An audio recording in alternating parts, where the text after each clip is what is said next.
ఈరోజు 12వ అధ్యాయము భక్తి యోగము ఇస్కాన్ మ్యాంగ్లూర్ వారి 18 డేస్ క్లాస్లో 12వ రోజు. ఈరోజు అధ్యాయం భక్తి యోగము. ఓం అజ్ఞానతిమిరాంధస్య జ్ఞానాంజనశలాకయా చక్షురున్మిళితం యేన తస్మై శ్రీ గురవే నమః. నమో ఓం విష్ణుపాదాయ కృష్ణప్రేష్ఠాయ భూతలే శ్రీమతే భక్తివేదాంతస్వామి ఇతి నామినే. నమస్తే సారస్వతీ దేవి గౌరవాణి ప్రచారిణే నిర్విశేషశూన్యవాది పాశ్చాత్యదేశతారిణే. हे कृष्णा करुणा सिंधो दीनबंधो जगत्पते गोपेश गोपिका कांता राधा कांता नमोस्तुते. तप्त कांचन गौरांगी राधे बृंदावनेश्वरी वृषभानुसुते देवी प्रणमामि हरिप्रिये. जय श्री कृष्ण चैतन्य प्रभु नित्यानंद श्री अद्वैत गदाधरा श्रीवासादि गौरभक्तवृंद. हरे कृष्णा कृष्ण कृष्ण हरे हरे, हरे राम राम राम हरे हरे. हरे कृष्ण. భక్తి యోగము ఇది 6 అధ్యాయాలు, భక్తి యోగాధ్యాయాలు 7 నుంచి 12 వరకు. ఆఖరి అధ్యాయం భక్తి యోగంలో ఈరోజు ఇది 12వ అధ్యాయము. సో ఇది చిన్న అధ్యాయం కానీ చాలా ముఖ్య అధ్యాయం కాబట్టి అన్ని శ్లోకాలు వీలైనంత వరకు చూద్దాము శ్రద్ధగా. ఒకసారి ఈ శ్లోకాలన్నీ చూస్తే మనకి భక్తి యోగంలో కొంత విషయం అర్థమవుతుంది.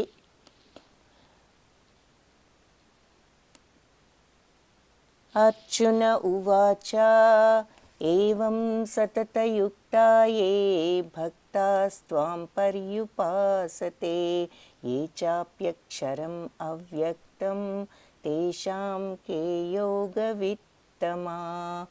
ఇది అర్జున ఉవాచతో ప్రారంభమవుతుంది. ఏమంటున్నాడు అర్జునుడు? ఎప్పుడు సతతయుక్తాయే, ఎల్లప్పుడూ కూడా నీ యొక్క భక్తిలో నియుక్తుడనై పర్యుపాసతే, ఈ రకంగా సేవ చేసుకుంటే, ఏ చాప్యక్షరం అవ్యక్తం తేషాంకే యోగవిత్తమా. సో అటువంటి భక్తులు అవ్యక్తము నిరాకార బ్రహ్మాన్ని ఆరాధించేవారు. ఈ 2 రకాలలో ఎవరు యోగ పరిపూర్ణులు, యోగవిత్తములు అంటే ఎవరు యోగ పరిపూర్ణులుగా భావింపబడతారు అని అడుగుతున్నాడు. అంటే 2 రకాలుగా మనం ఈ భగవంతుణ్ణి చేరుకోవచ్చు. ఏమిటి అంటే మనం చూసాం, అంటే భక్తి మార్గము, జ్ఞాన మార్గము ఇవన్నీను ఎప్పుడు నీ భక్తిలో నెలకొని ఏవం సతతయుక్తాయే భక్తాస్త్వం పర్యుపాసతే, ఎప్పుడు నీ భక్తిలో నిమగ్నమై ఉంటూ నిన్ను ఎప్పుడు కూడా ఉపాసన ఆ రకంగా చేసేవారికి. ఆ తర్వాత నిరాకార ఏ చాప్యక్షరం అవ్యక్తం తేషాంకే యోగవిత్తమ. సో అవ్యక్తము నిరాకార బ్రహ్మము అని ఆరాధించేవారు కూడా ఉంటారు. ఈ ఇరువురిలో ఎవరు యోగ పరిపూర్ణులుగా భావింపబడతారు అని చెప్పి అడుగుతున్నాడు. ఇక్కడ చిత్రంలో కూడా పైన ఇలా నిరాకార బ్రహ్మం మీద ధ్యానించి వాళ్ళు, లేదంటే ఇలా భగవంతుణ్ణి సాకారంగా భక్తితో పూజించే వాళ్ళు ఉన్నారు. వీళ్ళల్లో ఎవరు యోగ పరిపూర్ణులు అన్నది అర్జునుడి ప్రశ్న. సో ఇక్కడ మనము ఈ 2 విధాలుగా అని చెప్పుకున్నాం కాబట్టి ఈ అసలు భగవంతుడుని ఏ విధాలుగా పూజించుతూ ఉంటారు, ఏ విధాలుగా ఆ ఉపాసనలో నియుక్తులై ఉండటానికి ప్రయత్నిస్తూ ఉంటారు అని అంటే, భగవంతుడు 3 రకాలుగా చేయవచ్చు. ఒకటి బ్రహ్మము అంటే నిరాకార తత్వంతో ఒక వెలుగు, పరమాత్మ అంటే మన విష్ణుమూర్తి రూపంలో భగవంతుడు పరమాత్మ రూపంలో అందరి హృదయాలలో ఉంటూ ఉంటారని చెప్పుకున్నాము. ఆ తర్వాత భగవంతుని యొక్క రూపము, శ్రీకృష్ణ భగవానుడి యొక్క ఆయన సచ్చిదానంద విగ్రహము. సో ఈ 3 రకాలుగా భగవంతుణ్ణి ధ్యానించవచ్చు. ఈ ప్రశ్న అర్జునుడు అడిగినప్పుడు ఎవరు ఎక్కువ పరిపూర్ణులు, నిన్ను భక్తి సేవతో ఎప్పుడు నీ నీ ఆకారం మీద సాకారంగా భక్తి సేవలో నెలకొని ఉన్నవారా, లేకపోతే నిరాకార బ్రహ్మం మీద ధ్యానించేవారా, వీళ్ళిద్దరిలో ఎవరు ఎక్కువ పరిపూర్ణులు అని అడిగిన ప్రశ్నకు భగవంతుడి సమాధానం. శ్రీ భగవానువాచ మయ్యావేశ్య మనో ఏ మాం నిత్యయుక్తా ఉపాసతే శ్రద్ధయా పరయోపేతాస్తే మే యుక్త తమామత. నా సాకార రూపం మీద మనస్సును స్థిరపరిచి మహోన్నత దివ్యమైన శ్రద్ధతో నన్ను అర్చించడంలో సర్వదా నెలకొని ఉన్నవారే అత్యుత్త పరిపూర్ణులని నా అభిప్రాయము. అంటే భగవంతుడి మయ్యావేశ్య మనో ఏ మాం నిత్యయుక్త ఉపాసతే, ఎవరైతే నన్ను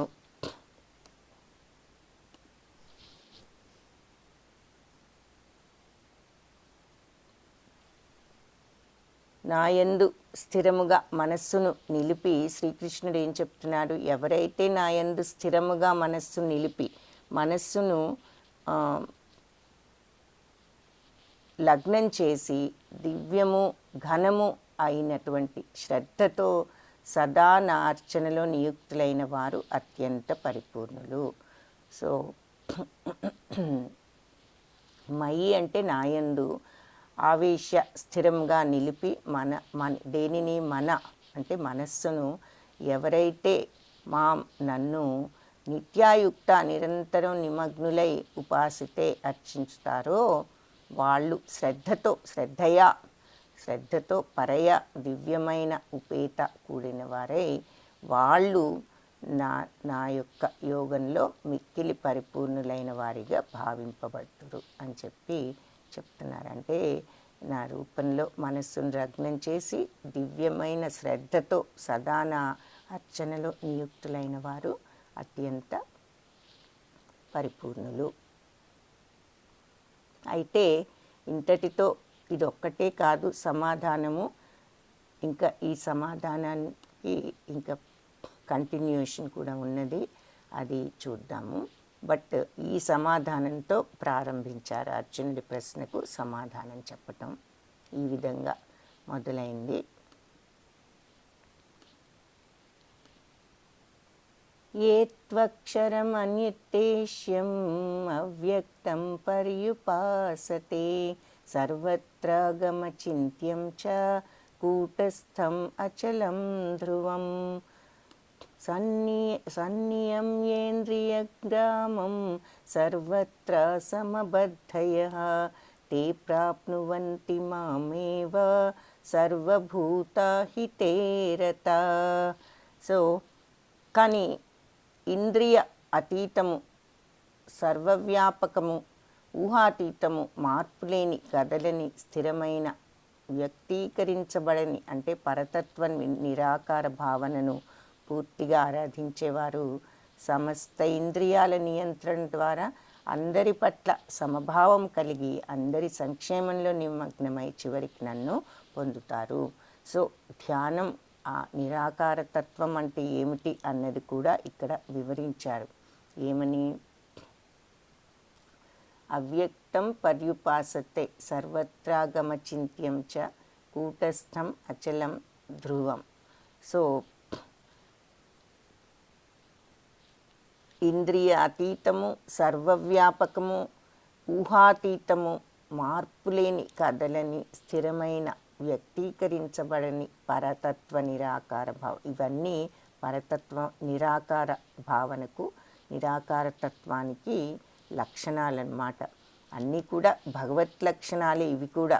ఆ నిరాకార తత్వం అంటే కూడా భగవంతుడే. అది ఇంద్రియాలకు అతీతము, భగవంతుడు కూడా అతీతము, సర్వవ్యాపకము, ఊహాతీతము, మార్పు లేనిది. భగవంతుడు కూడా మార్పు లేనిదని చెప్పుకున్నాం. సచ్చిత్ ఆనంద, మార్పు లేనిది కాబట్టి సత్ అంటే ఎటర్నల్, ఎప్పటికీ మార్పు లేనిది, కదలని, స్థిరమైన, అంటే మార్పు లేనిది, స్థిరమైనది, వ్యక్తీకరించబడని ఈ పరతత్వ నిరాకార భావన, దీనిని పూర్తిగా ఆరాధించేవారు ఎలా ఉంటారు అంటే, వాళ్ళు సమస్త ఇంద్రియాల నియంత్రణ ద్వారా, వాళ్ళు కూడా ఇంద్రియ నియంత్రణ ద్వారా అందరి పట్ల సమభావాలు కలిగి అందరి సంక్షేమంలో నిమగ్నమై చివరికి నన్ను పొందుతారు. అందరి పట్ల సమభావం కలగటం అనేది ఇక్కడ చాలా ముఖ్యమైన విషయం. అందరి పట్ల సమభావం కలగటం అంటే భగవంతుణ్ణి అందరిలో చూడగలగటం. అందరిలో భగవంతుని చూసినప్పుడు మనం అందరినీ గౌరవిస్తాం, కాబట్టి అందరినీ ప్రేమిస్తాం. కాబట్టి వాళ్ళు ఆ స్థితికి ఎలా వస్తారు అంటే, ఇంద్రియాల నియంత్రణ, మనస్సును, ఇంద్రియాలు నియంత్రించుకుంటే మనస్సును కూడా నిగ్రహించుకోవచ్చు. అలా అందరి పట్ల సమభావం కలిగి అందరి యొక్క సంక్షేమంలో నిమగ్నమై చివరికి నన్ను పొందుతారు అని చెప్తున్నారు. ఇలా ఇటువంటి నిరాకార భావన ఆరాధించేవారు ఈ రకంగా భగవంతుని చేరుకుంటారు. అయితే ఇక్కడ నిరాకార తత్వం మీద కొంచెం మనస్సును పెట్టడం అంత కష్టమైనది అంత తేలికైన పని కాదు. ఆకారం ఉంటే అది మనకి ఈజీ, ఒక ఫోకస్ చేయటానికి కానీ కాన్సన్ట్రేషన్ చేయటానికి కానీ. నిరాకారం తత్వం మీద కాన్సన్ట్రేట్ చేయాలంటే అంత తేలికైన పని కాదు. అదే ఇక్కడ చెప్తున్నారు భగవంతుడు. క్లేశోధికతరస్తేషాం అవ్యక్తాసక్తచేతసాం అవ్యక్తా హి గతిర్దుఃఖం దేహవద్భిరవాప్యతే. సో పరమపురుషుని అవ్యక్త నిరాకార తత్వం పట్ల మనస్సు ఆసక్తమైన వారికి పురోగతి చాలా కష్టంతో కూడి ఉంటుంది. క్లేశోధికతరస్తేషాం అవ్యక్తాసక్త చేతసాం. అవ్యక్తంలో ఆసక్తి ఉన్నవారికి కొంచెం పురోగతి మార్గం క్లేశోధికం అంటే కొంచెం కష్టంగా ఉంటుంది. అవ్యక్తా హి గతి దుఃఖం దేహవద్భిర వాప్యతే. ఆ విధంగా పురోగతి సాధించటం దేహదారులకు ఎప్పుడు కూడా కష్టమే అని చెప్తున్నారు. అంటే రెండు విధాలుగా చేయొచ్చు. అవ్యక్తం మీద కాన్సన్ట్రేట్ చేయొచ్చు, సాకారం మీద చేయొచ్చు. కాకపోతే ఈ అవ్యక్తం మీద అంటే నిరాకార తత్వం మీద కాన్సన్ట్రేట్ చేయటం కొంచెం కష్టము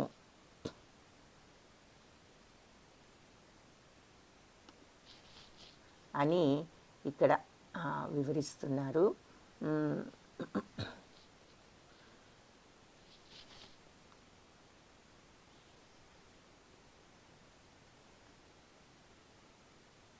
అంటే ఈ రకంగా ప్రగతి సాధించాలి, చేరుకోవాలి అంటే కొంచెం కష్టమైన విషయము అని చెప్పి ఈ శ్లోకంలో ముఖ్య అర్థం అది. తరువాత ఏతు సర్వాణి కర్మాణి మయి సన్యస్య మత్పరః అనన్యేనైవ యోగేన మాం ధ్యాయంత ఉపాసతే తేషామహం సముద్ధర్త మృత్యు సంసార సాగరాత్ భవామి న చిరాత్ పార్థ మయ్యావేశిత చేతసాం. సో కానీ ఓ పార్థ, కార్యకలాపాలన్నింటినీ నాకు అప్పగించి విచలనం లేకుండా అంకిత భావంతో భక్తి సేవలో నిమగ్నమై మనస్సును స్థిరపరచుకుని ఎల్లప్పుడూ నన్ను ధ్యానిస్తూ ఆరాధించేవారిని నేను జన్మ మృత్యు సాగరం నుండి రక్షించేవాడిని అవుతాను. అంటే కార్యకలాపాలన్నిటినీ నాకు అప్పగించి విచలనం లేకుండా అంకిత భావంతో భక్తి సేవలో నిమగ్నమై మనస్సును స్థిరపరచుకుని ఎల్లప్పుడూ నన్నే ధ్యానిస్తూ ఆరాధించేవారిని. అంటే ఇది మనం ఇంతకుముందు చెప్పుకున్న విషయం. అంటే కార్యకలాపాలన్నిటినీ భగవంతుడికి అప్పగించి, అంటే మనం చేస్తున్నాము కానీ దాని యొక్క ప్రతిఫలాన్ని భగవంతుడికి మనం అర్పిస్తూ విచలనం లేకుండా అంకిత భావంతో, అంటే స్థిరమైన అంకిత భావం. ఈరోజు ఈ రకంగా చేసి ఇంకొక రోజు మళ్ళీ మార్చుకుని మనకి ఈ పని మీద మనకు ఆసక్తి ఉంది అలా అనుకోకుండా భగవంతుణ్ణి ఎప్పుడూ కూడా మనసులో ఉంచుకుని ఏ పని చేసినా అర్పిత భావంతో పని చేస్తే మనం మన కోసం చేస్తున్నాం, మన బెనిఫిట్ కోసం అనుకోకుండా ఇది భగవంతుడికి అర్పిస్తున్నాను అనేది జీర్ణించుకుపోవాలన్నమాట. విచలనం లేకుండా అంకిత భావంతో అన్న మాటకు అర్థం అది. అంటే ఆ భావం తెచ్చిపెట్టుకుంటూ మనం సాధన చెయ్యాలి, కానీ ఏ స్థితికి వెళ్ళాలి అంటే అది మనం జీర్ణించుకోవాలి ఆ భావనను. కాబట్టి మనకు ఆటోమేటిక్గా ఏ పని చేసినా కూడా మనకు భగవంతుడి కోసం చేస్తున్నాం అనేది సహజంగా ఆ స్థితి మనకు రావాలి. మనం ప్రొద్దున్నే నిద్ర లేచినప్పుడు నేను ఫలానా మనిషిని, నేను స్త్రీని లేదా పురుషుణ్ణి, నా పేరు ఇది అని మనకి ఎంత సహజంగా తెలుస్తుందో అంతే సహజంగా మనం ఏ పని చేసినా కూడా ఇది భగవంతుడికి, ఇది ఈ ఫలితం నాకు కాదు భగవంతుడికి అనేటటువంటి మనస్తత్వాన్ని మనం జీర్ణించుకుంటే అది విచలనం లేకుండా అంకిత భావంతో అన్న మాటకు అర్థం అన్నమాట. ఆ స్థితికి వెళ్తే కార్యకలాపాలన్నీ భగవంతుడికే అప్పగించి అర్పించి అలా విచలనం లేకుండా అటువంటి అంకిత భావంతో భక్తిలో నిమగ్నమై ఉన్నవారు మనస్సులో ఆ రకంగా ఎప్పుడు ధ్యానిస్తూ, సో ధ్యానించటం ఆరాధించటం అంటే భగవంతుడి విగ్రహం ముందే కూర్చుని పూజలు చేస్తూ ఉండమని కాదు. ఎప్పుడూ మనస్సులో ఉంచుకుని భగవంతుడికే ఏదైనా అర్పిస్తున్నాను అనుకుంటూ పనులు చేస్తూ ఉండాలి, చేయకుండా ఉండమని కాదు. కానీ ఈ భావంతో పనులు చేయటం అలవర్చుకుంటే అది భగవంతుడిని ధ్యానిస్తూ ఎప్పుడు మనసులో ఉంచుకున్నట్లే లెక్క. నేను అలా చేసేవాళ్ళని నేను ఈ జన్మ మృత్యు సాగరం, సో ఈ జనన మరణ చక్రం అన్నమాట, దాని నుంచి రక్షిస్తాను అంటే అర్థం ఏమిటి? అలా చేయగలిగితే మనకి మోక్షం అనేది వస్తుంది. ఎందుకు అంటే ఇంతకుముందు కూడా చెప్పుకున్నాం, ఇది ఈ ఈ యొక్క సూత్రం అన్నమాట. ఈ జనన మరణ చక్రం అంటే మన పాపపుణ్యాల ఫలితాలు ఉన్నప్పుడు మళ్ళీ అవి తీర్చుకోవటానికి కానీ దేనికైనా మళ్ళీ మళ్ళీ వస్తూ ఉంటాం. కాబట్టి మనం ఆ బ్యాలెన్స్ నిల్లుగా ఉంచుకోవాలి. ఏ పని యొక్క పాపం కానీ ఏది ఫలితం మనకు అంటకూడదంటే ఆ పని వల్ల వచ్చే ఫలితం మీద మనం ఆసక్తి చూపించకుండా ఉంటే మనకు దాని యొక్క ఫలితం అంటదు. ఫలితం లేకుండా మన పలక క్లీన్గా ఉన్నట్లయితే అలా అప్పుడు మనకు మోక్షం వస్తుంది. కాబట్టి అలా మన స్లేట్ క్లీన్గా ఉండాలి అంటే ఏం చేయాలి అంటే మనము విచలనం లేకుండా అంకిత భావంతో ఏ కార్యకలాపాలన్నిటినీ భగవంతుడికి సమర్పించి ఫలితాన్ని చేస్తూ ఉండాలి ఏ పని చేసినా. సో ఇక్కడ భగవంతుడు మనకు ఈ భక్తి మార్గంలో ఉన్నటువంటి వివిధ రకాలు మార్గాలు చెప్తున్నారు. వీటిల్లో ఏ ఒక్కటి మీరు పాటించినా సరే మీకు ఆ ముక్తి అనేది వస్తుంది అని చెప్తున్నారు. సో ఏమిటో చూద్దాం. మొట్టమొదటిది అనన్య భక్తి మార్గం. అంటే ఇది టాప్ అన్నిట్లోకి పైన ఉన్నటువంటి ఉత్తమమైన మార్గం. అంటే అనన్య భక్తి. మయ్యేవా మన ఆధత్స్వ మయి బుద్ధిం నివేశయ నివసిష్యసి మయ్యేవా అత ఊర్ధ్వం న సంశయ. సో దేవాది దేవుడినైన నాపై మనస్సును మయ్యేవా మన ఆధత్స్వ, నా మీద మనస్సును స్థిరపరచు. మయి బుద్ధిం నివాశయ, బుద్ధిని అంతా కూడా భగవంతుడి యొక్క కార్యాలకు వినియోగించు. అంటే మనం ఏ పని చేసినా అది భగవత్ కార్యమే అని అనుకుంటూ ఆయనకు సమర్పిస్తూ చెయ్యి. నివసిష్యసి మయ్యేవా, నువ్వు నాలోనే నన్ను అప్పుడు నువ్వు నిస్సందేహంగా నాలోనే నివసిస్తారు. అత ఊర్ధ్వం న సంశయ. సో వాళ్లకు ఇందులో ఏమీ కూడా సందేహం అనేది లేదు అని చెప్తున్నారు ఈ శ్లోకంలో. సో ఇది అనన్య భక్తి అంటే ఇది ఏమిటి అంటే మయ్యేవ మనస్సును స్థిరంగా నిలిపి బుద్ధినంతా కూడా నా భగవంతుడి మీద నియుక్తం కావించి ఇలా ఉండగలిగితే మనం నిస్సంశయంగా భగవంతుడిలోనే నివసింపగలము. అంటే మనకు అప్పుడు ఆత్మానుభూతి అనేది అందుతుంది, దొరుకుతుంది, అనుభవించగలుగుతాము. ఆ సచ్చిత్తానందంలో ఉండేటటువంటి ఆ ఆనందాన్ని మనము తెలుసుకోగలుగుతాము. అది ముక్తికి మార్గము. సో నాయందే మనస్సును స్థిరంగా నిలుపగలిగి బుద్ధిని కూడా నియుక్తం చేసి భగవంతుడి యందు ఎవరైతే ఉంటారో వాళ్ళు తప్పనిసరిగా భగవంతుడి యందే నివసిస్తారు. సదా నాయందే నువ్వు నిస్సంశయంగా నివసించు అంటే ఇంకా మనకు ఆత్మానుభూతి ఎప్పుడు కూడా ఆ యోగంలో ఉండగలుగుతాము, భగవంతునితో సంబంధం పెట్టుకోగలుగుతాము, అనియుక్తులమై ఉండగలుగుతాము. నెక్స్ట్ది సాధనా భక్తి. అది అనన్య భక్తి చూసాం. అలా ఎంతో అతిభక్తి, ఉదాహరణకు మనకు తేలికైన ఉదాహరణ అందరికీ తెలిసినది గోపికలు. వాళ్ళు ఇలా వాళ్ళు పని ఏది చేస్తున్నా వాళ్ళు అన్ని పనులు చేసుకున్నారు, కానీ వాళ్ళ మనస్సు ఎప్పుడు భగవంతుడి మీద, వాళ్ళు ఎప్పుడు ఏది చేసినా అది భగవంతుడికే అర్పిస్తూ వాళ్ళ ధ్యానం మనస్సులో ఎప్పుడు భగవంతుడి మీదే ఉండేది. సో అందుకని అది అనన్య భక్తికి గొప్ప ఉదాహరణ గోపికలు. తరువాత సాధనా భక్తి నెక్స్ట్ది ఏమిటి అంటే అథ చిత్తం సమాధాతుం న శక్నోషి మయి స్థిరం అభ్యాసయోగేన తతో మాం ఇచ్ఛాప్తుం ధనంజయ. సో ధనంజయ, నీ మనస్సును విచలనం లేకుండా నా మీద లేకపోతే గనక, అంటే ఈ అనన్య భక్తిలో ఎప్పుడు కూడా మనస్సును విచలనం లేకుండా భగవంతుని మీద స్థిరపరచమంటున్నారు.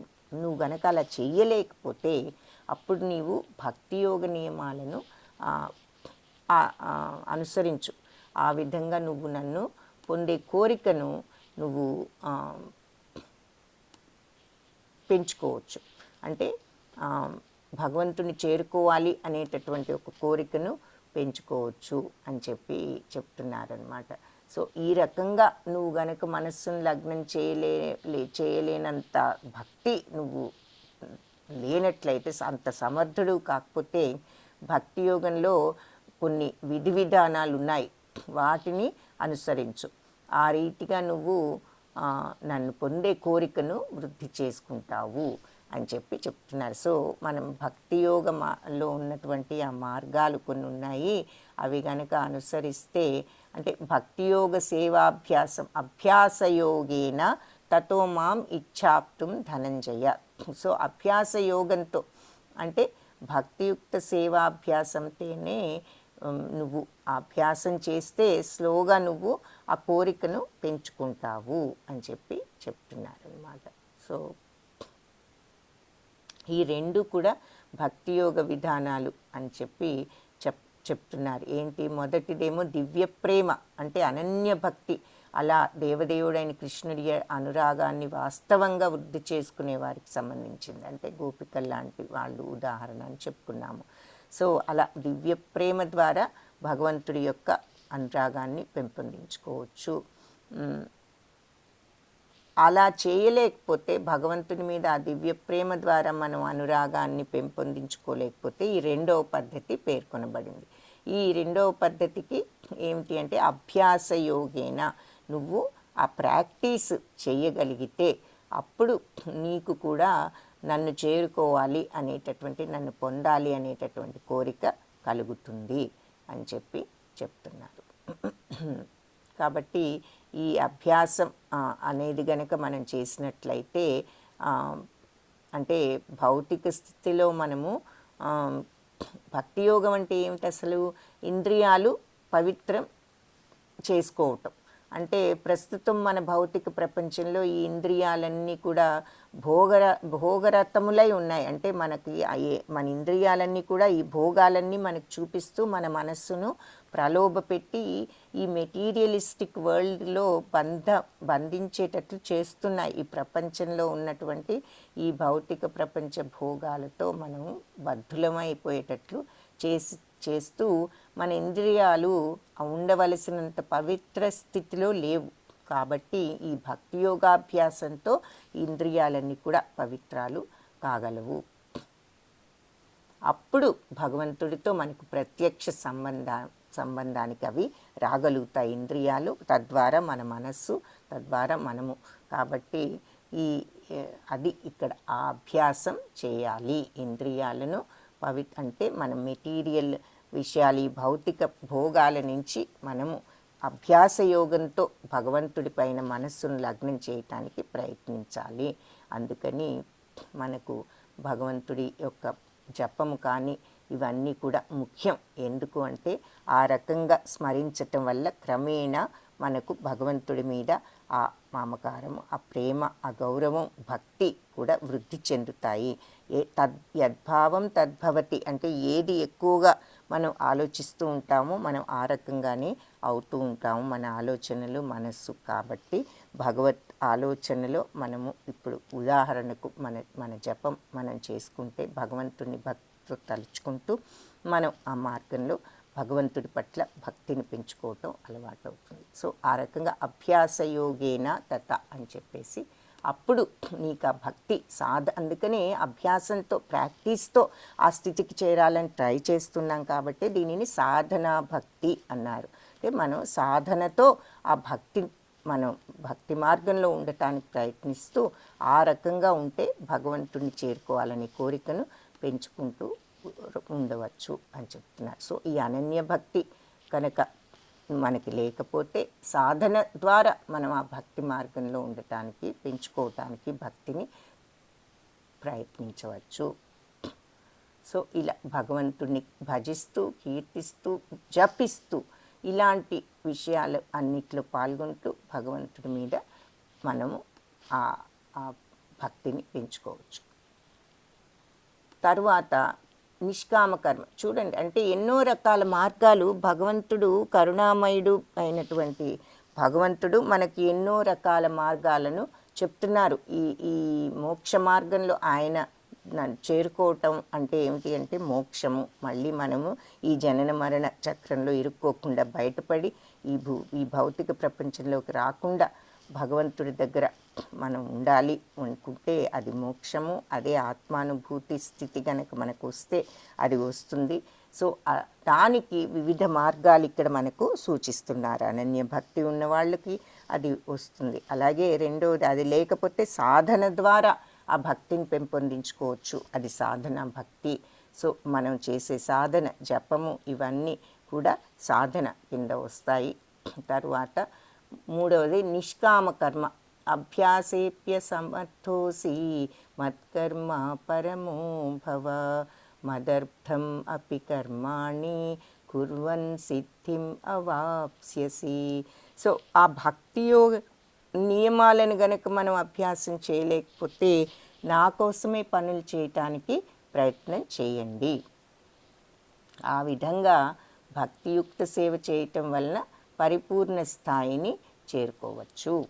సో ఒకవేళ ఆ ప్రాక్టీసు, భక్తి యోగ నియమాలను సాధనా భక్తి అని చూసాం, అది కూడా మనం చేయలేకపోతే, అభ్యాసం చేయలేకపోతే, సాధన చేయలేకపోతే పనులు ఏది చేసినా భగవంతుడి కోసం చేయటానికి ప్రయత్నించండి. అంటే భగవత్ కార్యాలు ఇక్కడ చూపిస్తున్నారు. గుడిల్లో పని చేయటం కానీ, మనం గుడికి ఏదైనా సహాయం చేయటం కానీ, భగవంతుడి యొక్క కార్యాలు ఏది అయినా అది కాకుండా ఏ పని చేసినా కూడా అది భగవంతుడి కోసం చేస్తున్నాను అని ఆయనకు అర్పించి చేస్తే అది భగవత్ కార్యమే. ఈ విధంగా భక్తియుక్త సేవ చేయటం వలన నీవు పరిపూర్ణ స్థాయిని చేరుకోగలవు. అందుకే నిష్కామ కర్మ అంటే ఆ పని, ఏ పని చేసినా మన కోసం చేస్తున్నాము అని ఆ పని యొక్క ప్రతిఫలం మీద మనం ఆసక్తి, ఇంట్రెస్ట్ చూపించకుండా భగవంతుడికి అర్పిస్తున్నాను ఆ ఫలితాన్ని అనుకుంటూ, ఇందాక కూడా చెప్పుకున్నాం, ఆ భావంతో చేస్తే మనం ఆ పరిపూర్ణ స్థాయిని చేరుకోగలుగుతాము. సో అది అంటే అనన్య భక్తి లేకపోతే, సాధనా భక్తి కూడా నువ్వు చేయలేకపోతే ఇలా పనులు చేయటం నేర్చుకో. అప్పుడు కూడా నువ్వు ఆ పరిపూర్ణ స్థాయిని చేరుకుంటావు అని చెప్పి భగవంతుడు ఇంకొక మార్గాన్ని కూడా సూచించారు. ఆ మొదటి రెండు చేయలేకపోతే ఇది ట్రై చెయ్యి. అలా మాయ కోసం పనిచేయకుండా భగవంతుడి కోసం పనిచేస్తున్నాను అనుకుంటూ ఉండండి.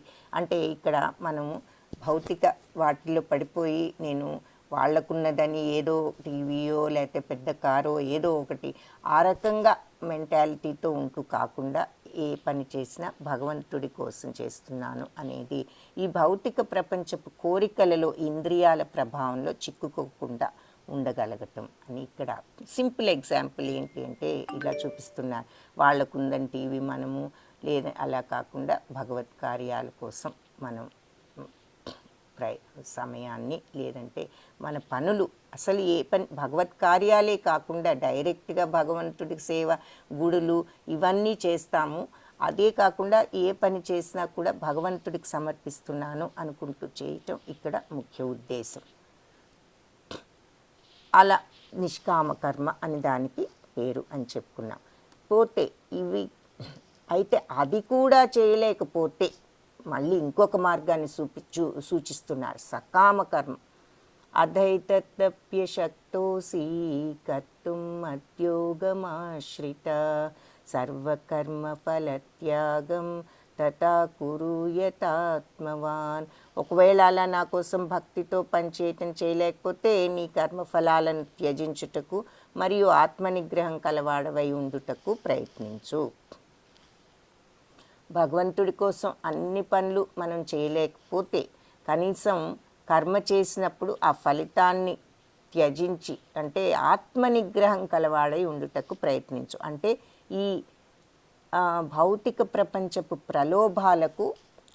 ప్రలోభాలలో పడకుండా గురి కాకుండా మన ఇంద్రియాలను నియంత్రించుకొని తద్వారా మనస్సును నియంత్రించగలగటానికి ప్రయత్నించు. ఆత్మనిగ్రహం అంటే అది. సో ఇంద్రియ నిగ్రహము తద్వారా మనస్సును కూడా నిగ్రహించుకుంటూ ఈ ఫలితాల మీద ఆసక్తిని వదులుకున్న వైరాగ్యం అన్నమాట. వైరాగ్య స్థితి అది. ఆ వైరాగ్యాన్ని పెంపొందించుకోవటానికి ప్రయత్నించు. అంటే వైరాగ్యం అంటే మళ్ళీ అన్నీ వదిలేసి అరణ్యంలోకి వెళ్ళిపో అని కాదు. నువ్వు ఏ పని చేసినా వాటి మీద ఫలితం మీద ఆసక్తిని తగ్గించుకోవటానికి ప్రయత్నించు అని చెప్తున్నారు.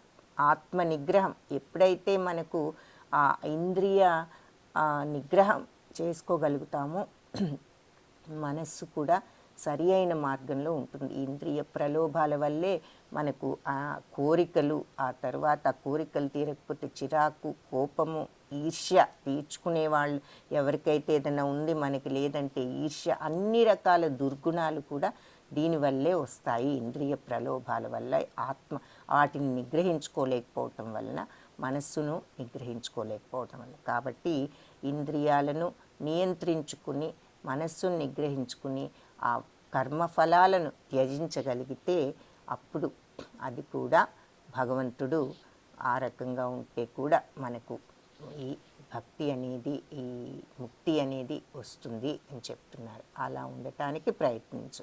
నువ్వు అనన్య భక్తిలో ఉండలేకపోతే, సాధనతో కూడా భక్తి పెంపొందించుకోలేకపోతే, నిష్కామ కర్మతో నా కోసం అన్ని పనులు చేస్తూ అలా ఉండలేకపోతే, కనీసం నీ కర్మఫలాలను త్యజించి సకామ కర్మ అన్నమాట త్యజించుటకై ఆత్మనిగ్రహంతో నువ్వు ఉండటానికి ప్రయత్నించు.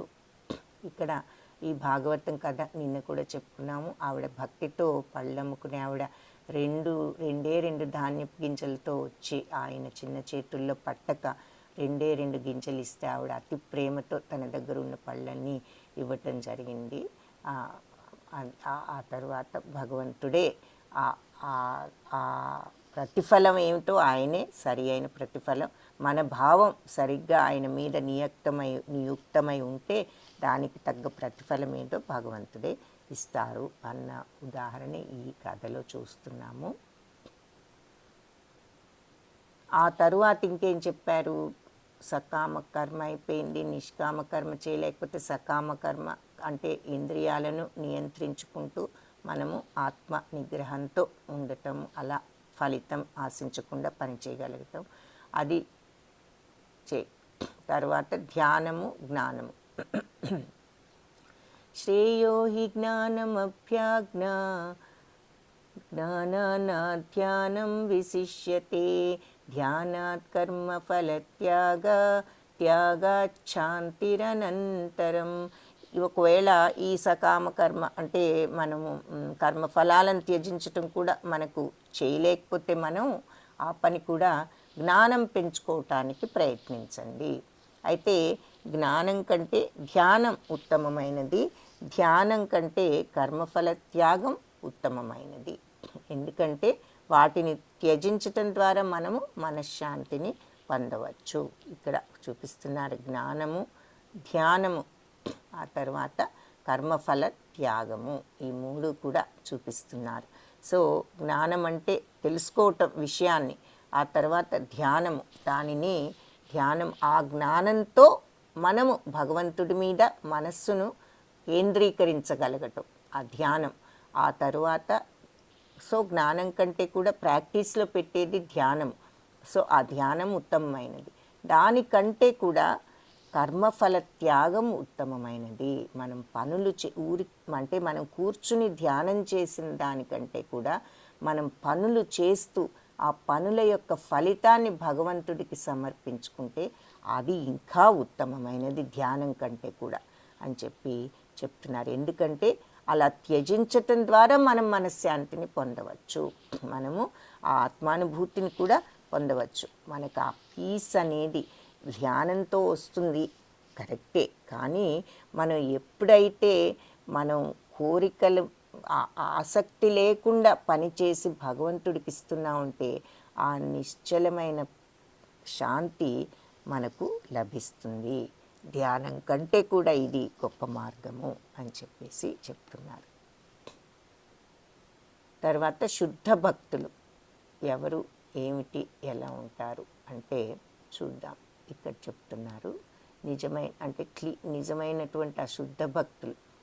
అద్వేష్ట సర్వభూతానాం మైత్ర కరుణ ఏవ చ నిర్మమో నిరహంకార సమదుఃఖ సుఖ క్షమీ సంతుష్ట సతతం యోగి యతాత్మా దృఢనిశ్చయః మయ్యర్పిత మనోబుద్ధి మద్భక్త సమే ప్రియ.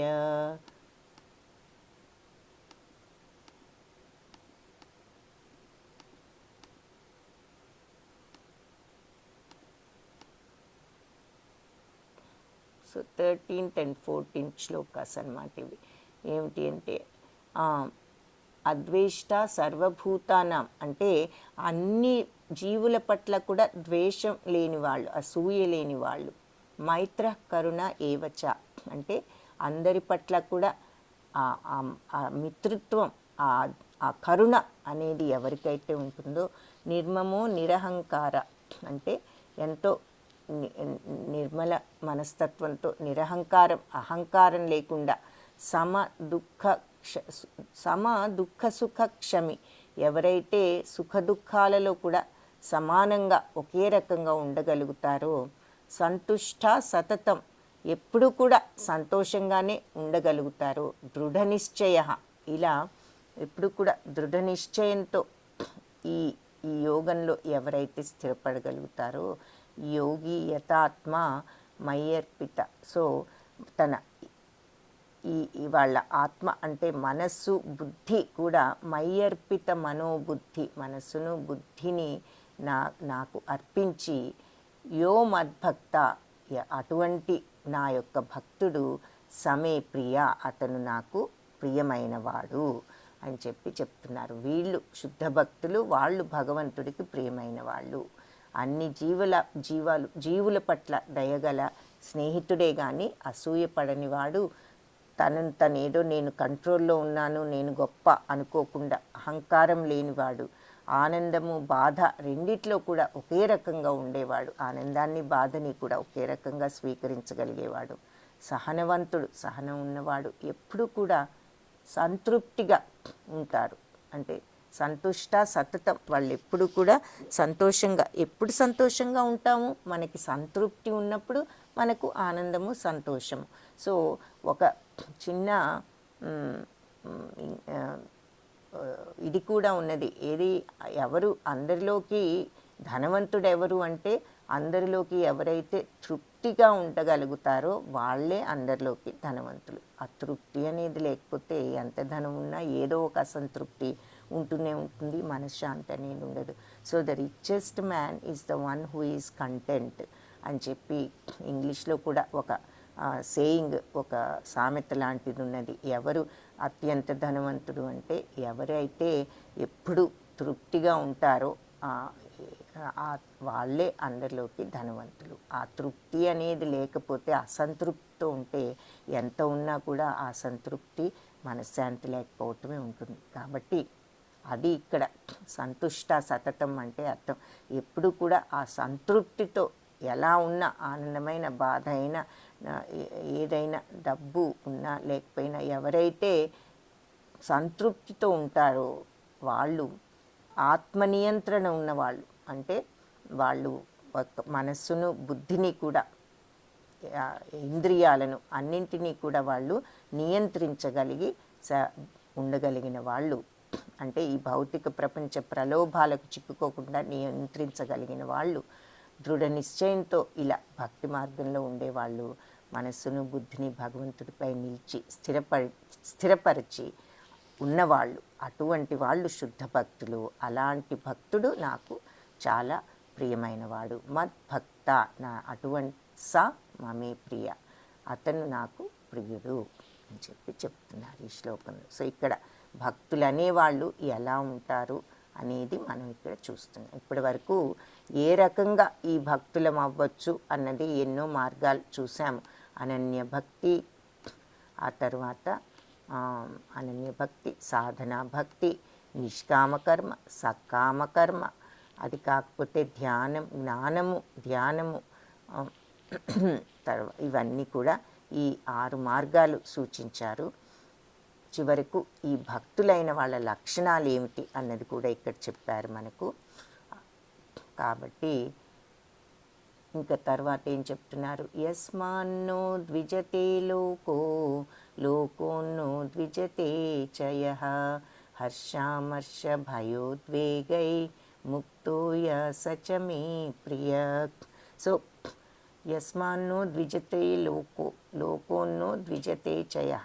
సో ఉద్వేగం, ఎవరిని బాధ పెట్టని వాడు, ఎవరి చేత ఉద్వేగానికి గురి కానివాడు. సో ఎవరైనా ఏదన్నా అన్నా మనం ఏమీ చలించకుండా ఉండగలగటం, ఎవరిని కూడా మనం ఏమీ అనకుండా ఉండటం. లోకోన్నో ద్విజతే చయ, లోకంలో ఎవరిని కూడా మనము ఉద్వేగానికి గురి కాకుండా చూడగలగటం. హర్షామర్ష భయోద్వేగై, హర్షంలోను అంటే సుఖంలోను బాధలోను, భయము ఆందోళన, ఉద్వేగము, భయము ఉద్వేగై ముక్తోయ. సో హర్షంలోను సంతోషంలోను, అహర్షం అంటే అదే దుఃఖంలోను, భయంలోను, ఈ ఉద్వేగం ఆందోళనలోనూ కూడా ముక్తేయ, ఎవరైతే ఇవన్నీ లేకుండా ఉంటారో స చ మే ప్రియ,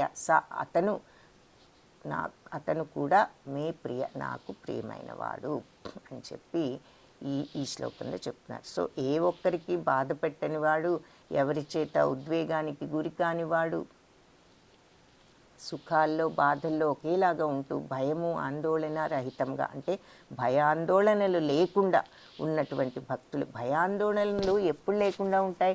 భగవంతుడి మీద సంపూర్ణ విశ్వాసంతో మనకు ఈ భౌతిక ప్రపంచం మీద ఈ కోరికలు, ఆశలు ఇవన్నీ మనం చిక్కుకోకుండా ఏదైనా భగవంతుడి యొక్క కోసమే చేస్తున్నాము, ఆయనే చూసుకుంటారనేటటువంటి వైరాగ్య భావం ఉన్నప్పుడు మనకు ఆ భయము, ఆ విశ్వాసం మనకు భగవంతుడి మీద ఉంటే భయము ఆందోళన లేకుండా ఉండవచ్చు. ఇటువంటి వాళ్ళు నా భక్తులు, నాకు ప్రియమైన వారు అని చెప్తున్నారు. ఇక్కడ మనకు ఈ ఋషులందరూ చూపిస్తున్నారు, తర్వాత ప్రభుపాదలను చూపిస్తున్నారు. ఇక్కడ ఈయన హరిదాస్ ఠాకూర్ ఇంతకుముందు కూడా చెప్పుకున్నట్టున్నాము. ఆయన ముస్లిం మతస్థుడై వచ్చి చైతన్య మహాప్రభు దగ్గర హరే కృష్ణ మంత్రనామాన్ని ఉపదేశింపచేసుకుని అడిగి ఆ నామాన్ని సర్వత్రా జపిస్తూ నామాచారి అనే బిరుదును కూడా పొందారు ఆయన. కాబట్టి ఆ ప్రియ భక్తుని స్థితికి, శుద్ధ భక్తుని స్థితికి వెళ్ళగలిగారు. ఇక్కడ ఆయన చిత్రాన్ని చూస్తున్నాం. సో ఈ శుద్ధ భక్తుల యొక్క లక్షణాలన్నీ కూడా ఇక్కడ చూసాము. ఆ తర్వాత ఇంకా కూడా శుద్ధ భక్తుల గురించి ఏం చెప్తున్నారంటే, ఎవరిని బాధ పెట్టని వాళ్ళు, ఎవరైనా ఏదైనా మనల్ని బాధ కానీ ఉద్వేగానికి కానీ గురి చేసినా అవి మనకేమి కూడా అలా గురి కాని వాళ్ళు, ఎవరైనా ఏదైనా చేసినా కూడా మనకు అది మనం పట్టించుకోకుండా ఉండగలిగిన వాళ్ళు, సుఖాల్లో బాధల్లో ఒకేలాగా ఉంటూ భయము ఆందోళన లేకుండా ఉన్న అటువంటి వాళ్ళు నాకు ప్రియమైన భక్తులు అని చెప్తున్నారు. తర్వాత అనపేక్ష శుచిర్దక్ష ఉదాసీనో గతవ్యధః సర్వారంభ పరిత్యాగి యో మద్భక్త సమే ప్రియ. అనపేక్ష అంటే సాధారణ మామూలు కార్యకలాపాలు చేయనివాడు అంటే ఈ తర్వాత శుచిర్దక్ష ఉదాసీనో గతవ్యధ అంటే పవిత్రుడు, దక్షత కలవాడు, సర్వారంభ పరిత్యాగి ఉదాసీనుడు, కలతలు లేకుండా అన్ని వ్యవహారాల్లో స్వార్థ చింతన లేకుండా ఎవరైతే ఉంటారో, అనపేక్ష అంటే ఏదైనా పని చేసినప్పుడు నాకు ఈ లాభమంతా రావాలి అనేటటువంటి ఆ ప్రతిఫలం మీద విపరీతమైన ఆసక్తితో, స్వార్థంతో ఎవరైతే లేకుండా ఉండగలుగుతారో అటువంటి భక్తులు నాకు చాలా ప్రియమైన వాళ్ళు. అంటే శుద్ధ భక్తుల యొక్క లక్షణాలు ఇంకా మనకి ఇక్కడ వివరిస్తున్నారన్నమాట. సాధారణ కార్యకలాపాలు ఆశ్రయించని వాళ్ళు అంటే అర్థం ఏమిటి? భౌతిక వ్యామోహాలకు గురి అయ్యి దానికోసం పనులు చేస్తూ ఉండేవాళ్ళు. అలా కాకుండా ఎవరైతే ఉండగలరో వాళ్ళు పవిత్రులు, దక్షత కలవాళ్ళు. ఉదాసీనత అంటే అర్థం ఏమిటి? ఎవరైనా మన మీద కోపం చూపించినా, ఎవరైనా ప్రేమ చూపించినా అతిగా ఆగ్రహించకుండా, అతిగా ఉప్పొంగిపోకుండా, గౌరవాన్నైనా లేదంటే అగౌరవాన్నైనా ఒకే రకంగా చూడగలగటం, సుఖాన్నైనా బాధనైనా ఒకే రకంగా తీసుకోగలగటం, ఆ ఉదాసీనతను పెంచుకుంటాం అన్నమాట. ఆ ఉదాసీనుడిగా ఉండగలిగిన వాళ్ళు కలత లేకుండా, అన్ని వ్యవహారాల్లో స్వార్థ చింతన లేకుండా, కలత లేకుండా ఎప్పుడు ఉంటాము? సంతృప్తికరంగా ఉంటే మనకు కలత అనేది ఉండదు. ఏదైనా సంతృప్తిగా ఉండటం మనం కనుక అభ్యాసం చేయగలిగితే ఆ కలతని తగ్గించుకోగలుగుతాం. అన్ని వ్యవహారాలలో స్వార్థ చింతన లేకుండా ఉండగలగటం అంటే భగవంతుడి కోసం చేస్తున్నాను అనే మనస్తత్వాన్ని పెంచుకోగలిగితే అప్పుడు మనకు ఆ స్వార్థ చింతన లేకుండా ఉండటం అనేది, ఇంద్రియాలను నియంత్రించుకుంటే స్వార్థ చింతన అనేది లేకుండా ఉండగలుగుతాము. అలాంటి భక్తుడు నాకు ప్రియమైన వాడు అంటూ, ఈ భక్తుడు అనేవాడు ఎలా ఉంటే మనకి భక్తి అనేది డెవలప్ అవుతుంది, అది వచ్చినప్పుడు మన యొక్క మనస్తత్వం ఎలా ఉంటుంది అనేది, భక్తులు అంటే ఎలా ఉంటారు అనేది ఇక్కడ మనకు వివరిస్తున్నారు. యో న హృష్యతి న ద్వేష్టి న శోచి న శోచతి న కాంక్షతి శుభాశుభ పరిత్యాగి భక్తిమాన్య సమే ప్రియ. అంటే ఎవరైతే లౌకిక సుఖాల పట్ల యోన హృష్యతి న ద్వేష్టి, ఎవరైతే ఈ లౌకిక సుఖాల పట్ల ఆనందం పొందుతూ ఎప్పుడు ఈ భౌతిక సుఖాల కోసం దాంట్లో మునిగి ఆనందిస్తూ ఎవరైతే అలా వాటికి దూరంగా ఉండగలరో, నద్వేష్టి అంటే ప్రాపంచిక కష్టాల పట్ల బాధపడకుండా ఉండగలగటం. సో ఈ సుఖాలకు ఉప్పొంగిపోకుండా, కష్టాలకు విపరీతమైన దుఃఖంతో బాధపడకుండా, నశోచతి న కాంక్షతి, అలా బాధపడకుండా, కోరకుండా, సుఖాలను కోరకుండా ఉండగలగటము. శుభాశుభ పరిత్యాగి, శుభమైన అశుభమైన ఏదైనా సరే భగవంతుడికి అర్పిస్తున్నాము అనేటటువంటి భావంతో ఉండగలగటం. భక్తిమాన్య సమే ప్రియ, అటువంటి భక్తుడు సమే, అతను నాకు ప్రియుడు అని చెప్తున్నారు. సో ఎవరైతే లౌకిక సుఖాల ఉన్నాయి, వాటిల్లో చిక్కుకుని ఈ వాటి ఆనందంలో చిక్కుకుపోయి భౌతిక ప్రపంచపు ప్రలోభ ఆనందాల్లో ఎవరైతే చిక్కుకోకుండా ఉండగలరో, ప్రాపంచిక కష్టాల పట్ల, ఇటువంటి భౌతిక బాధల పట్ల బాధపడకుండా ఉండగలిగే శక్తిని ఎవరైతే సంపాదించుకోగలరో, అంటే ఈ భౌతిక ప్రపంచంలో వచ్చేటటువంటి సుఖాన్నైనా కష్టాన్నైనా ఇది భౌతిక ప్రపంచము అని మనం గుర్తించి దానివల్ల ఉప్పొంగిపోకుండా, ఏదైనా ఆనందం వచ్చినప్పుడు, సుఖం వచ్చినప్పుడు బాధ వచ్చినప్పుడు విపరీతంగా బాధపడకుండా మనం ఇంద్రియాలను నియంత్రించుకోగలిగి, నష్టం జరిగినా బాధపడకుండా, లాభం కోసం పాకులాడకుండా, శుభ అశుభ పనులను రెండిటిని కూడా మనం త్యజించటం అంటే ఏమిటి? భగవంతుడికి సమర్పించటం. మంచి జరిగిన చెడు జరిగిన అంతా ఆయన యొక్క ప్రభావం, ఏదైనా భగవంతుడికి సమర్పిస్తున్నాను అనేటటువంటి సమర్పణ భావనతో ఉండగలగటం. అటువంటి జనులు నా భక్తులు, నాకు ప్రియులు. సమశత్రౌ చ మిత్రే చ తథా మానావమానయో శీతోష్ణ సుఖ దుఃఖేషు సమసంగా వివర్జితః తుల్యనిందాస్తుతిర్మౌని సంతుష్టో येन केनचित् అనికేతస్థిరమతి భక్తిమాన్ మే ప్రియో నరః. శత్రుమిత్రులతో సమభావంతో ఉండేవాడు. సమశత్రౌచ మిత్రేచ తథా మానావమానయో, గౌరవము మానము అంటే గౌరవము అగౌరవము రెండూ కూడా ఒకే రకంగా చూడగలిగేవాడు. శీతోష్ణ సుఖ దుఃఖేషు, శీత ఉష్ణ చలి వేడి, సుఖ దుఃఖం, సమసంగ వివర్జిత, ఇవన్నీ కూడా ఒకే రకంగా చూడగలిగేవాడు. సంగ వివర్జిత అంటే ఏమిటి? చెడు సావాసాలకు దూరంగా ఉండేవాడు. అంటే చెడు సావాసాలంటే మనుషులే కాదు, భౌతికంగా మనస్సులో కూడా చెడు భావాలకు దూరంగా ఉండగలగటము అని మనం అర్థం చేసుకోవాలి. తుల్య నిందా స్తుతిర్మౌని, తర్వాత నిందలో అయినా ఎవరైనా నిందించినా స్తుతించినా కూడా ఎవరైతే మౌనంగా ఉండగలరో, అంటే పైకి మాట్లాడకుండానే కాదు మనస్సు కూడా దానికి రియాక్ట్ అవ్వకుండా ఉండటం, భౌతికంగానే కాదు మానసికంగా కూడా మౌనంగా ఉండగలగటం, ఎవరైనా మనల్ని నిందించినా సరే స్తుతించినా సరే. సంతుష్టో ఏన కేనచిత్, సో సంతృప్తితో, ఇందాక చూసాం ఎప్పుడు కూడా సంతోషంగా ఉండగలిగే వాళ్ళు, అంటే ఎప్పుడు సంతృప్తితో ఉన్న వాళ్ళే సంతోషంగా ఉండగలుగుతారు. ఆ తృప్తి అనేది ఉంటేనే సంతోషం. సో అలా ఎవరైతే సంతృప్తితో ఉండగలరో, అనికేత స్థిరమతి, ఎవరిని పట్టించుకోకుండా, అంటే ఎప్పుడూ కూడా ఏది ఎలా ఉన్నా కూడా స్థిరంగా భక్తి మార్గంలో స్థిరపడిన, ఆ భక్తి భావంలో, మార్గం అంటే ఏమిటి? ఆ భక్తి భావంలో ఎవరైతే స్థిరపడి ఉంటారో, భక్తి భావంలో స్థిరపడి ఉండటం అంటే ఏమిటి?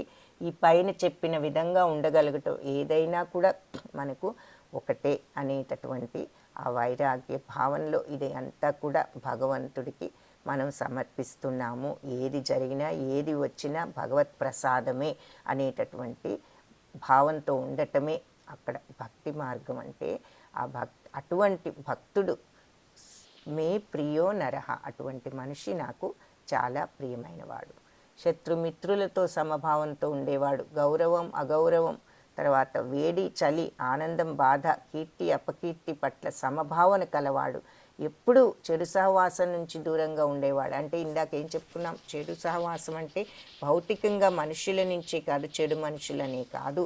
అంటే చెడు మనుషులంటే మన యొక్క భక్తి మార్గాన్ని లో మనం సాగకుండా ఉండటానికి ఇన్ఫ్లుయెన్స్ చేసేది ఏదైనా సరే, అంటే అది ఎవరైనా మనల్ని వద్దు అని వేరే మార్గంలోకి లాగే వాళ్ళు అవ్వనివ్వండి, లేదంటే ఆ భావాలు మనసులో ఏదైనా చెడు భావాలు అవ్వనివ్వండి, అవి కూడా మన భక్తి మార్గంలోంచి మనల్ని బయటికి లాగే ఆ చెడు భావాలు, అంటే ఇంద్రియ ప్రలోభాలు, ఆ ప్రలోభాలకి దూరంగా ఉండగలగటం. ఎల్లప్పుడూ మౌనంగా ఉండేవాడు.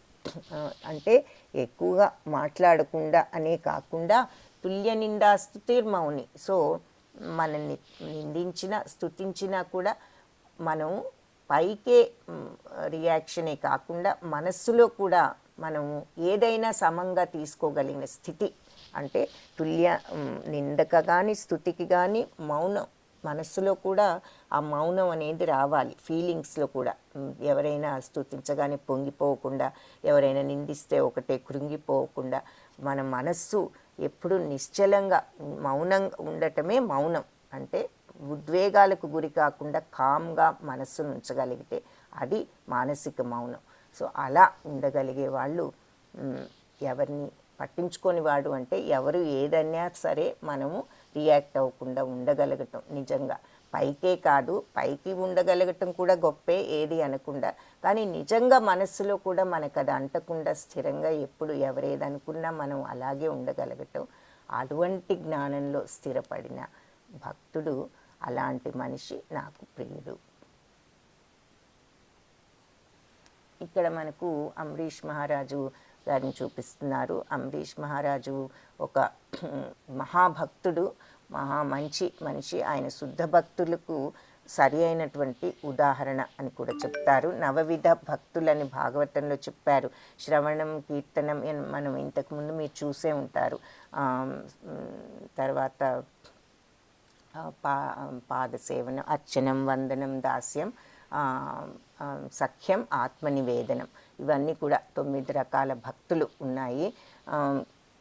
సో ఈ 9 రకాల భక్తులు ఒక్కొక్కదానికి ఒక్కొక్కరిని ఉదాహరణగా కూడా చెప్పుకున్నాము. శ్రవణానికి పరీక్షిత్ మహారాజ్ అని, తర్వాత కీర్తనానికి మీరాబాయి అని, స్మరణానికి హరిదాస్ ఠాకూరు, ఇలా మనం రకరకాలు సేవ, పాదసేవకు లక్ష్మీదేవి అని, దాస్యం అంటే హనుమాన్ అని, ఇవన్నీ కూడా మనం చూసాము. ఆత్మనివేదన బలిచక్రవర్తి. ఈ 9 భక్తులకు కూడా ఈ 9 విధానాలు కూడా ఉన్నది ఎవరు అంటే అంబరీష్ మహారాజ్ అని చెప్తారు. సో ఆయన భక్తికి దుర్వాస మహాముని కూడా ఈర్ష్యపడి ఆయనను వచ్చి, నేను వచ్చేదాకా నువ్వు పరీక్షించడానికి వచ్చి నేను స్నానం చేసి వస్తానని చెప్పి ఆయన ఉపవాసం చేసే రోజున వచ్చి, ఏకాదశి రోజున ఆయన ఉపవాసాన్ని ఆపవలసిన సమయానికి రాకుండా కావాలని రాకుండా ఉండటం జరిగింది. అప్పుడు ఆయన యొక్క గురువు ఉపవాసాన్ని ఆపాలి కాబట్టి మంచి తీర్థమైన మంచినీళ్ళు తీసుకోండి అంటే ఆయన కొంచెం మంచినీళ్ళు తీసుకున్న వెంటనే ఈయన వచ్చి, నేను లేకుండా నీ అతిథిని నువ్వు మంచినీళ్ళు తీసుకుంటావా అని చెప్పేసి ఒక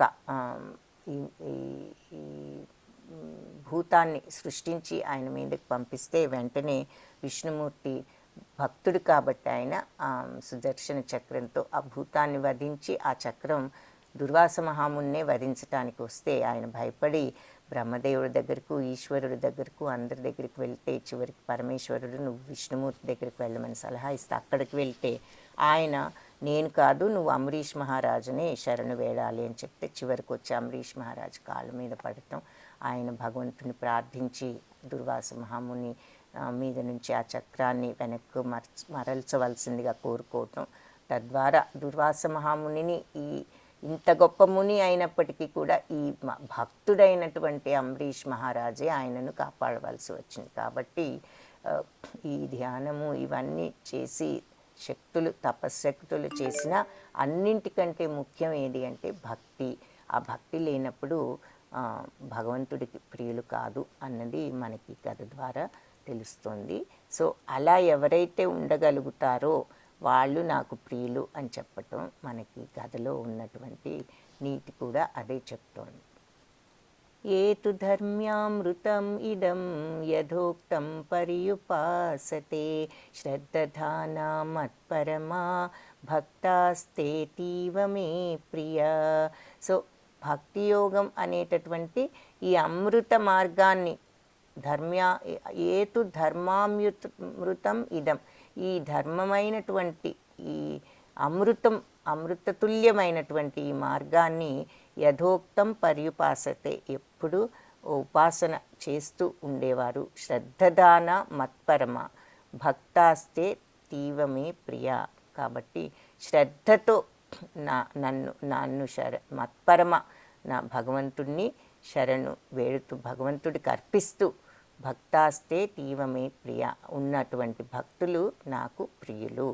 కాబట్టి ఈ ఈ అమృతపదమైనటువంటి ధర్మ మార్గాన్ని ఎవరైతే ఆచరిస్తూ శ్రద్ధతో నన్ను అంటే భగవంతుడికి మీద శ్రద్ధ విశ్వాసాలతో ఆయన్నే లక్ష్యంగా చేసుకుని ఉండే భక్తులు నాకు ప్రియులు. భక్తి యోగం అనే ఈ అమృత మార్గాన్ని అనుసరించుతూ భగవంతుడిని లక్ష్యంగా చేసుకుని భక్తిలో నెలకొని ఉండేవారు నాకు అత్యంత ప్రియులు. ఇక్కడ ఉదాహరణగా కుచేలుడిని చూపిస్తున్నారు. కుచేలుడు ఆ విధంగా ఎప్పుడు భగవంతుడి మీద భక్తితో, ఆయన వేరే ఏది భార్య యొక్క ప్రోద్బలంతో వచ్చినా ఆయన ఎందుకు వచ్చానన్న విషయం కూడా చెప్పలేదు.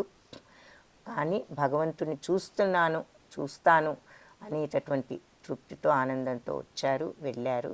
ఆయన కారకంగా మోక్షాన్ని అన్నీ కూడా ఇహపర మోక్షాలను ప్రసాదించారు భగవంతుడు. ఆ కథని ఇక్కడ చూస్తున్నాము. ఇక్కడ కూడా భగవంతుడు శ్రీకృష్ణుడు నిద్రలో ఉన్నప్పుడు ఇటు దుర్యోధనుడు అర్జునుడు కూడా కురుక్షేత్ర యుద్ధంలో సహాయం అడగటానికి వచ్చారు. అయితే ఆయన పాదాల దగ్గర ఎందుకు కూర్చోవటం అని తల దగ్గర కూర్చున్నాడు. ముందు వచ్చిన దుర్యోధనుడు.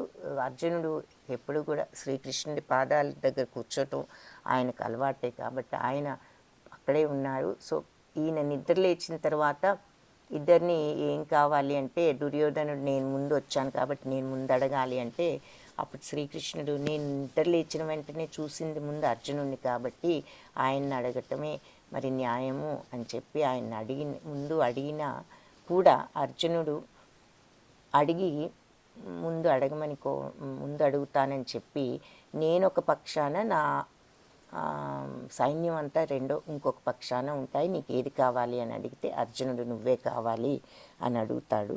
అప్పుడు దుర్యోధనుడు మనసులో నాకు ముందుగా అడిగే ఛాన్స్ రాకపోయినప్పటికీ ఈ అర్జునుడికి ముందుగా అడిగే అవకాశం వచ్చినా ఇలాంటి పిచ్చి కోరాడు, కృష్ణుడు ఒక్కడిని నేను తీసుకుని నాకు ఉపయోగం ఉంది, ఆయన యొక్క సైన్యం అంతా కూడా తీసుకుంటే నాకు ఎక్కువ ఉపయోగం. సో నాకు ఉపయోగపడేటట్లుగానే అర్జునుడు సమాధానం చెప్పాడు. ముందుగా అడిగినా కూడా ముందుగా అడిగే అవకాశం శ్రీకృష్ణుడు ఇచ్చినప్పటికీ ఆ అర్జునుడు అడిగింది నాకే ఉపయోగపడుతుంది అని అనుకున్నాడు దుర్యోధనుడు. ఎందుకు అంటే భగవంతుడు అనేటటువంటి విశ్వాసం లేకపోవటం చేత. అర్జునుడికి భగవంతుడు అనే విశ్వాసం ఉండటంతో భగవంతుడు ఉంటే చాలు, ఇంకేది అవసరం లేదు అనేది తెలిసిన భక్తుడు కాబట్టి నువ్వే కావాలి అని అడగటం జరిగింది. సో నిజమైన భక్తుడికి భగవంతుడు తప్ప ఇంకెవరో అవసరం లేదు అనే దానికి ఉదాహరణగా ఈ చిత్రాన్ని ఇక్కడ మనకు చూపిస్తున్నారు. ఏ true devotee wants nothing but the lord. నిజమైన భక్తుడికి భగవంతుడు తప్ప ఇంకేది అవసరం లేదు. సో ఈ 9 రకాల భక్తి భాగవతంలో చూస్తాం. శ్రవణం, కీర్తనం, స్మరణం, పాదసేవనం, అర్చనం, వందనం, దాస్యం, సఖ్యం, ఆత్మనివేదనం. సో ఈ ఒక భక్తుడు ఈ 9 రకాల భక్తులలో దేనినైనా సరే సాధన చేసి భగవంతుణ్ణి పొందొచ్చు. శ్రవణం వినవచ్చు, కీర్తించుకోవచ్చు, స్మరణం జపించుకోవచ్చు, పాదసేవనం లక్ష్మీదేవి ఎల్లప్పుడూ భగవంతుడి పాదాల మీద మన మనస్సును పెట్టి సేవించుకోవచ్చు, అర్చనం పూజించుకోవచ్చు. అలాగే అర్చన అంటే ప్రార్థించటం, వందనం అంటే అది కూడా భగవంతుడిని ధ్యానించటం. ధ్రువ మహారాజుని ఉదాహరణగా చూపించారు ఆయన. ప్రేయర్ అన్నమాట, ప్రేయర్ ద్వారా. దాస్యం అంటే హనుమాన్, సఖ్యం అంటే అర్జునుడు దానికి ఉదాహరణ, ఆత్మనివేదన బలిచక్రవర్తి. సో ఇవన్నీ కూడా మనకు ఈ 9 భక్తులలో ఏదో ఒక భక్తిని మనం ఏదో ఒక మార్గంతో మనం సాధన చేయవచ్చు అని భాగవతంలో చెప్పారు. హరే కృష్ణ కృష్ణ కృష్ణ హరే హరే, హరే రామ రామ రామ హరే హరే. సో ఈ గీతా పాఠంలో మనం నేర్చుకున్నది ఏమిటి అంటే అసంగత్సమును వీడి దేవాది దేవుడై. అసంగత్సం అంటే ఏమిటి? చెడు అంటే మనకు అవసరం లేనటువంటి విషయాలు, అంటే మనుషులే కాదు భావాలు కూడా, అవన్నీ వదిలిపెట్టి ఈ భౌతిక ప్రపంచంలో చిక్కుకుపోయేటటువంటి ఈ ప్రలోభాలు, అవన్నీ కూడా వదిలిపెట్టి దేవాది దేవుడైన కృష్ణ భగవానుని శుద్ధమైన భక్తియుక్త సేవ హరే కృష్ణ మహామంత్ర జపం ద్వారా మనము పరమ ఉత్కృష్టమైన భగవద్ధామాన్ని పొందవచ్చు. జపం చేసుకుంటే మనకు భగవంతుడి మీద మనస్సు లగ్నమవటానికి అది కారణం అవుతుంది. ఆ సాధనతో మనం భగవంతుని భక్తిలో నియుక్తులము అవ్వవచ్చు. అందరూ అందుకని జపించటం అనేది మనం సాధన చేయాలి. హరే కృష్ణ కృష్ణ కృష్ణ హరే హరే, హరే రామ రామ రామ హరే హరే. సో ఒక రౌండ్ చేస్తే మనకు ఒక 10 నిమిషాలు పడుతుంది. సో ఈ 24 గంటల్లో ఒక 10 నిమిషాలు కేటాయించుకుని కనీసం ఒక్క రౌండ్ అయినా మనం చేయటం అలవర్చుకుంటే మనకది ఆ భక్తి మార్గంలో పడటానికి అవకాశం ఉంటుంది. సో ఇది ఈ 12వ అధ్యాయం భక్తి యోగము. ఇంతటితో మనము ఈ అధ్యాయాన్ని ముగించవచ్చు. ఇంతటితో మన భక్తి యోగము ఈ రోజుతో పూర్తి చేశాము. వాంఛాకల్పతరుభ్యశ్చ కృపా సింధుభ్య ఏవ చ పతితానాం పావనేభ్యో వైష్ణవేభ్యో నమో నమః. రేపటి నుంచి జ్ఞానయోగము మొదలు పెడతాము.